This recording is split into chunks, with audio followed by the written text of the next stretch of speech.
মাত্র ৯ মিনিট, আর তারপর যা হলো তা বিশ্বকাপের ইতিহাসে আর্জেন্টিনা ভক্তরা অনেক দিন মনে রাখবে।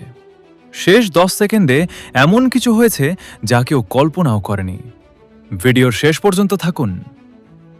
ম্যাচের ১০ মিনিটেই ম্যাকঅ্যালিস্টারের দুর্দান্ত গোলে এগিয়ে যায় আর্জেন্টিনা, কিন্তু ৬৭ মিনিটে গোল শোধ করে সুইজারল্যান্ড, আর পুরো স্টেডিয়াম তখন উত্তেজনায় ফেটে পড়ে। এরপর ৭২ মিনিটে সুইজারল্যান্ড লাল কার্ড দেখে ১০ জনের দলে পরিণত হলেও তারা হাল ছাড়েনি। ম্যাচ গড়ায় অতিরিক্ত সময়ে।